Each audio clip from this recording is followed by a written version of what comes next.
আজি মই যেতিয়া মুখ্যমন্ত্ৰী আছিলোঁ কাৰ নামত কাৰ আন্দোলনৰ নামত অসমৰ ৰাইজক বুজাই দিয়া হ'ল 1,90,00,000 2 কোটি বিদেশী আহিব আমাৰ গাঁও দখল কৰিব মাটি বিটি কাঢ়ি ল'ব চাহ শ্ৰমিকৰ পাত তোলাৰ সেই বৃত্তিটো নাইকিয়া হৈ যাব কিমান ভুল ব্যাখ্যা দিয়া হ'ল তাৰ পাছত কিমান ধ্বংসলীলা হ'ল আপোনালোকে সকলোৱে প্ৰত্যক্ষদৰ্শী কিমান বেদনাদায়ক অসমৰ বেংক ৰেলৱে ষ্টেচন ৰাস্তা পদূলি দলং গছ চছ নানা কাটি গোটেই অসমত ধ্বংসলীলা আৰম্ভ কৰিলে কংগ্ৰেছৰ ষড়যন্ত্ৰত কিন্তু আজি সময় এই কথাটো প্ৰমাণ কৰিলে বৰুৱাহললৈ কোনোবা বিদেশী আহিল নেকি যোৱা 4 বছৰ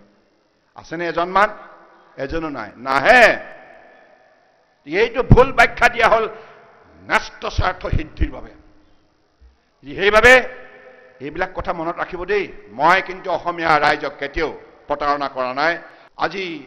মই যেতিয়া মুখ্যমন্ত্ৰী আছিলোঁ কাৰ নামত কাৰ আন্দোলনৰ নামত অসমৰ ৰাইজক বুজাই দিয়া হ'ল 1,90,00,000 2 কোটি বিদেশী আহিব আমাৰ গাঁও দখল কৰিব মাটি বিটি কাঢ়ি ল'ব চাহ শ্ৰমিকৰ পাত তোলাৰ সেই বৃত্তিটো নাইকিয়া হৈ যাব কিমান ভুল ব্যাখ্যা দিয়া হ'ল তাৰ পাছত কিমান ধ্বংসলীলা হ'ল আপোনালোকে সকলোৱে প্ৰত্যক্ষদৰ্শী কিমান বেদনাদায়ক অসমৰ বেংক ৰেলৱে ষ্টেচন ৰাস্তা পদূলি দলং গছ চছ নানা কাটি গোটেই অসমত ধ্বংসলীলা আৰম্ভ কৰিলে কংগ্ৰেছৰ ষড়যন্ত্ৰত কিন্তু আজি সময় এই কথাটো প্ৰমাণ কৰিলে বৰুৱাহললৈ কোনোবা বিদেশী আহিল নেকি যোৱা 4 বছৰ আছেনে এজনমান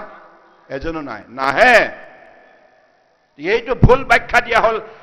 ন্যস্ত স্বাৰ্থ সিদ্ধিৰ বাবে সেইবাবে এইবিলাক কথা মনত ৰাখিব দেই মই কিন্তু অসমীয়া ৰাইজক কেতিয়াও প্ৰতাৰণা কৰা নাই আজি মই যেতিয়া মুখ্যমন্ত্ৰী আছিলোঁ কাৰ নামত কাৰ আন্দোলনৰ নামত অসমৰ ৰাইজক বুজাই দিয়া হ'ল 1,90,00,000 2 কোটি বিদেশী আহিব আমাৰ গাঁও দখল কৰিব মাটি বিটি কাঢ়ি ল'ব চাহ শ্ৰমিকৰ পাত তোলাৰ সেই বৃত্তিটো নাইকিয়া হৈ যাব কিমান ভুল ব্যাখ্যা দিয়া হ'ল তাৰ পাছত কিমান ধ্বংসলীলা হ'ল আপোনালোকে সকলোৱে প্ৰত্যক্ষদৰ্শী কিমান বেদনাদায়ক অসমৰ বেংক ৰেলৱে ষ্টেচন ৰাস্তা পদূলি দলং গছ চছ নানা কাটি গোটেই অসমত ধ্বংসলীলা আৰম্ভ কৰিলে কংগ্ৰেছৰ ষড়যন্ত্ৰত কিন্তু আজি সময় এই কথাটো প্ৰমাণ কৰিলে বৰুৱাহললৈ কোনোবা বিদেশী আহিল নেকি যোৱা 4 বছৰ আছেনে এজনমান এজনো নাই নাহে এইটো ভুল ব্যাখ্যা দিয়া হ'ল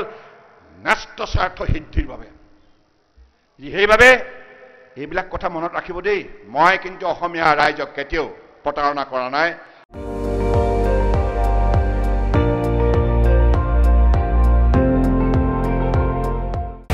আপুনি চাই আছে ND24